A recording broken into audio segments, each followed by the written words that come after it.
Hello everyone. Last ವಿಡಿಯೋದಲ್ಲಿ ಈ product ಬಗ್ಗೆ ಎಕ್ಸ್ಪ್ಲನೇಷನ್ ಮಾಡಿದ್ವಿ. ಈಗ ಯಾವ ತರ ಅದನ್ನ ಯೂಸ್ ಮಾಡೋದಂತ ಒಂದು ಡೆಮೋ ತೋರಿಸ್ತೀವಿ. ಇದು ಡೆಮೋ ಪ್ಲೇಟ್ ತಗೊಂಡಿದ್ದೀವಿ, ಒಂದು 2.5 ಶೀಟ್ GA ಶೀಟ್ ತಗೊಂಡಿದ್ದೀವಿ. ಸೊ ಇದನ್ನ ನಾವು ಸ್ಕ್ರೂನ ಫಿಟ್ ಮಾಡ್ತೀವಿ ನೋಡಿ.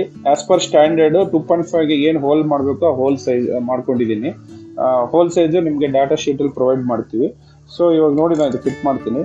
ಸೊ ಇವಾಗ ನಮ್ಮ ಕೊಲೀಗ್ ಪ್ರತಾಪ್ ಅಂತ ಹೇಳಿ, ಸೊ ಇವಾಗ ಇದನ್ನ ಫಿಟ್ ಮಾಡಿ ತೋರಿಸ್ತಾರೆ ಯಾವ ತರ ಅಂತ ನೋಡಿ.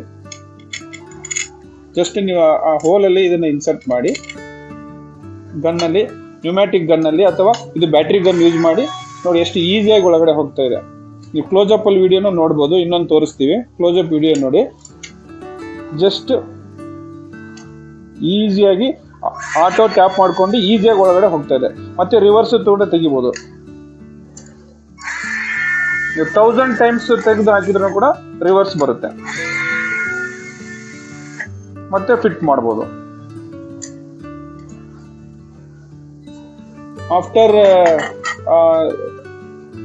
ಥ್ರೆಡ್ ಫಾರ್ಮ್ ಆಗಿದ್ಮೇಲೆ ನೀವು ಚೆಕ್ ಮಾಡಿ, ಸ್ವಲ್ಪನೂ ಡ್ಯಾಮೇಜ್ ಆಗಿಲ್ಲ, ಪ್ಲೇಟಿಂಗ್ ಹೋಗಿಲ್ಲ, ಪ್ಲೇಟಿಂಗ್ ಚಿಪ್ ಅಪ್ ಆಗಿಲ್ಲ, ಥ್ರೆಡ್ ಡ್ಯಾಮೇಜ್ ಆಗಿಲ್ಲ. ಸ್ಕ್ರೂ ಹೊಸದು ಹೇಗಿದೆ ಹಾಗೆ ಇದೆ. ಇವಾಗ ಇಲ್ಲಿ ಕೂಡ ಏನು ಡ್ಯಾಮೇಜಸ್ ಆಗಿಲ್ಲ. Thank you sir.